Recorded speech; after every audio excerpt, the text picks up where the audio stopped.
Halo, selamat bertemu kembali bersama dengan channel Agus Berbagi. Kesempatan ini kita akan melanjutkan pembelajaran kita dan hari ini kita akan membahas tentang hukum Archimedes. Hukum Archimedes. Penekanan besar atau titik penting atau garis besar pada hukum Archimedes, kalau kita mendengar ada peristiwa melayang, terapung dan tenggelam, terapung, melayang dan tenggelam, itu akan dikaji dalam pembahasan hari ini. Kemudian peristiwa mengapa benda itu bisa tenggelam, mengapa benda bisa melayang dan mengapa bisa terapung, itu dibahas dengan gamblang melalui hukum Archimedes ini. Mari kita sama-sama membahas hukum Archimedes ini, kemudian penerapannya dalam kehidupan sehari-hari dan teknologi-teknologi yang menerapkan pemanfaatan dan penerapan hukum Archimedes ini. Hukum Archimedes. Hukum Archimedes ini merupakan bagian dari tekanan zat, dan kali ini kita akan lihat bagaimana apa yang dikatakan oleh Archimedes tentang tekanan ini. Nah, konon katanya Archimedes menemukan hukumnya ini ketika diberikan tugas oleh raja untuk menyelidiki mahkota raja pada saat itu untuk mengetahui apakah dia murni terbuat dari emas atau ini apa campuran dan atau palsu. Nah, kali itu karena dia galau, lalu dia melompat ke dalam bak mandi, dan pada peristiwa itu ketika dia melompat ke dalam bak mandi, dia menemukan hukum-hukumnya. Nah, baik, Archimedes, kita akan lihat hukum Archimedes ini. Yang kita perhatikan dulu, jika sebuah benda dicelupkan sebagian atau seluruhnya ke dalam zat cair, maka benda tersebut akan mendapatkan gaya yang disebut dengan gaya ke atas. Ada buku yang mengatakan gaya ke atas, ada yang mengatakan gaya apung, itu sama. Gaya ke atas atau gaya apung sama, dan besarnya berat zat cair yang dipindahkannya. Jadi, jika sebuah benda dicelupkan sebagian atau seluruhnya ke dalam zat cair, maka benda tersebut akan mendapatkan gaya yang disebut gaya ke atas atau gaya apung sebesar berat zat cair yang dipindahkannya. Mengapa tadi saya sampaikan ketika beliau menemukan hukumnya ketika dia melompat ke dalam bak mandi yang penuh air, lalu ternyata ketika beliau melompat ke dalam bak mandi yang penuh air, ada air yang tumpah. Di situ dia menemukan tentang hukumnya ini. Suatu benda dicelupkan seluruhnya atau sebagian ke dalam zat cair, maka benda tersebut akan mendapat gaya yang disebut gaya ke atas atau gaya apung sebesar berat zat cair yang dipindahkannya. Kalau kita masuk, ada benda yang dimasukkan ke dalam zat cair, maka ada gerakan zat cair yang akan dipindahkan oleh benda yang dimasukkan. Itu menurut Archimedes. Nah, kita akan lihat dulu penerapannya dalam bentuk persamaan-persamaan secara matematika atau rumus. Menurut Archimedes, berat zat cair itu sama dengan berat benda dikurangi gaya ke atas. Dalam hal ini adalah berat benda yang berada di dalam zat cair. Tadi kan ada dikatakan dicelupkan seluruhnya atau dicelupkan sebagian. Nah, bagaimana menentukan berat benda di dalam zat cair?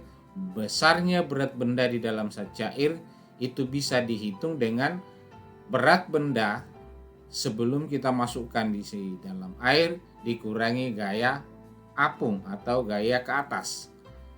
Ataukah persamaan yang lain, gaya ke atas atau gaya apung itu gaya apung itu bisa dihitung dengan rumus ini, massa jenis zat cair kali volume benda kali dengan gravitasi bumi. Berikut, gaya ke atas juga bisa kita hitung seperti ini.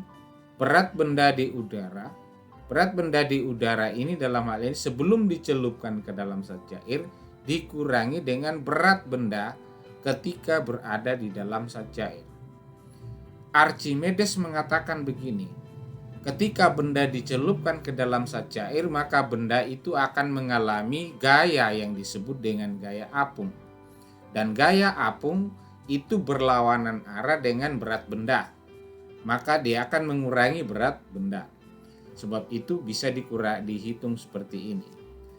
Dengan keterangan seperti ini, berat benda dalam zat cair satuannya Newton, berat benda di udara satuannya juga Newton, gaya ke atas atau gaya apung satuannya juga Newton. Rho ini massa jenis zat cair, satuan internasionalnya kilogram per meter kubik, volume benda meter kubik, dan gravitasi bumi meter per sekon kuadrat. Nah ini. Nah baik, ada 3 hal yang kita lihat tentang hukum Archimedes ini, yaitu terapung, melayang, dan tenggelam. Baik, kita lihat. Benda terapung, apa yang menyebabkan benda itu terapung? Benda terapung jika satu, massa jenis benda itu lebih kecil dari massa jenis zat cair.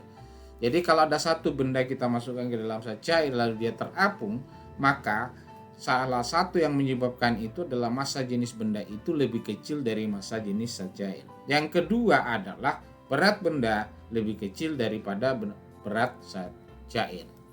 Nah, peristiwa terapung seperti ini. Nah, tentu nanti kita akan lihat ini sudah termasuk terapung. Ada sebagian benda ini yang masuk ke dalam zat cair. Kemudian nanti tergantung dari bendanya kita akan lihat semuanya itu berada di atas. Ya. Ini benda terapung. Posisinya begini. Jadi kalau kenapa ini terapung? Jawabannya ini. Menurut Archimedes. Berikut. Yang kedua adalah benda melayang. Mengapa benda melayang? Penyebabnya adalah massa jenis benda itu sama dengan massa jenis zat cair. Misalnya ada benda yang saya masukkan ke dalam zat cair lalu dia melayang-layang, itu disebabkan massa jenis benda itu sama dengan massa jenis zat cair.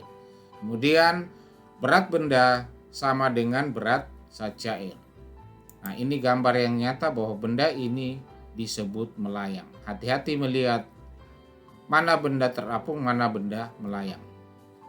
Nah, sekali lagi kalau ada pertanyaan, posisi benda ini mengapa seperti ini melayang? Karena ini jawabannya. Berikut, yang ketiga adalah benda tenggelam.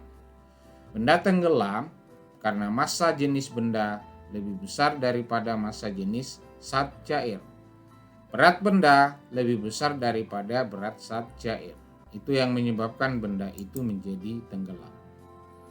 Nah, kalau kita lihat 3 peristiwa sehari-hari ini, ya, terapung, melayang, dan tenggelam, ternyata dari prinsip ini setelah ditemukan Archimedes, maka ditemukan teknologi modern sekarang ini yang digunakan di kapal selam.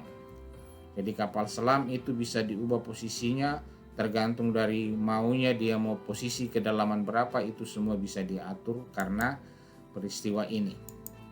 Nah, penerapannya itu dalam kehidupan sehari-hari ada beberapa alat yang bekerja berdasarkan prinsip hukum Archimedes ini. Dan utama tadi saya sudah jelaskan kapal selam, kemudian hidrometer ini, jembatan ini kapal selamnya, jadi ini bisa terapung, dibuat terapung. Tergantung dengan tadi kita mengubah, sebenarnya yang diubah tadi adalah massa jenis kapal ini diubah-ubah. Jadi jangan heran kalau kamu menemukan kapal selam itu di atasnya banyak tangki-tangki. Karena itu yang digunakan untuk mengubah posisinya pada kedalaman berapa atau sekaligus dia akan muncul di permukaan terapung. Hidrometer, kemudian jembatan ponton. Hidrometer ini alat yang digunakan untuk menyedot air. Nah, kemudian jembatan ponton ini yang paling sederhana adalah bisa dibuat seperti ini. Atau kalau musim banjir, ada yang membuat drum atau jerekan, drum kosong, kemudian di atasnya dipasangi papan, maka dia akan ngambang, dan itu prinsip jembatan ponton. Prinsip teknologi modern tentang jembatan ponton itu adalah kapal selam ada Amerika punya kapal selam, dan ketika ini menyentuh air, jembatan ini itu bisa terbuka di lautan lepas dan digunakan oleh pesawat-pesawat tempur itu mendarat di atas laut. Karena begitu menyentuh air laut, dia akan terbuka seperti landasan pesawat. Nah, ini prinsipnya jembatan Pontom ini. Jadi ini ngambang karena prinsip hukum Archimedes tadi. Kemudian balon udara ini, dan yang diterapkan di rumah-rumah itu kadangkala dipasang keran otomatis di tower atau di dalam kamar mandi, dan ketika ini wadah yang kita isi itu penuh, maka keran ini akan mati sendiri. Itu juga prinsip dari penerapan hukum Archimedes dalam kehidupan sehari-hari. Ini 5. Berikut kita lihat contoh soal yang pertama tentang hukum Archimedes penerapannya. Sebuah benda ditimbang di udara, beratnya 85 Newton. Ketika benda tersebut ditimbang di dalam air, ternyata hanya beratnya 60 Newton. Hitunglah gaya ke atas yang menekan benda itu. Nah, itu kita akan buktikan. Misalnya ini ketika benda ini saya timbang, ini gambarnya, benda ini saya timbang di udara, itu ternyata besarnya menunjukkan pada neraca ini itu 85 Newton. Kemudian saya pindahkan, lalu benda ini saya celupkan seperti ini di dalam air. Ya, saya celupkan ke dalam air. Yang tadinya ini airnya belum sampai ke batas ini. Begitu ini dicelupkan ke dalam air, maka ada air yang tumpah. Archimedes tadi mengatakan, ketika benda yang massa zat cair yang dipindahkan itu sama dengan volume benda ini. Nah, kita masukkan ternyata neraca pegasnya timbangan ini menunjukkan angka 60. Nah, pertanyaannya, zat cair ini seperti dikatakan oleh Archimedes tadi itu memberikan gaya apung atau gaya ke atas yang berlawanan dengan berat benda ini, menyebabkan berat benda ini berkurang. Nah, itu yang kita akan cari menurut soal ini. Nah, baik. Apa? Berat di udara 85 Newton, berat di air 60 Newton. Berapa gaya apung yang diberikan zat cair di sini? Nah, kita akan bahas seperti ini. Gaya apung bisa dihitung dengan berat benda di udara dikurangi berat benda di air. 85 Newton dikurangi 60 Newton, 25 Newton. Itu artinya apa? Gaya apung atau gaya ke atas yang diberikan oleh zat cair pada gambar tadi itu sebesar 25 Newton. Demikianlah tadi pembahasan kita tentang hukum Archimedes. Mengapa benda melayang, mengapa benda terapung, mengapa benda tenggelam. Telah kita bahas bersama. Teknologi-teknologi apa yang menerapkan prinsip hukum Archimedes dalam kehidupan sehari-hari. Mengapa kapal selam itu bisa mengatur posisinya di dalam laut, pada permukaan, ketinggian, kedalaman berapa, bisa turun ke bawah, bisa naik ke atas. Itu semua merupakan penerapan dari hukum Archimedes. Sampai bertemu kembali bersama dengan channel Agus Berbagi. Salam sehat.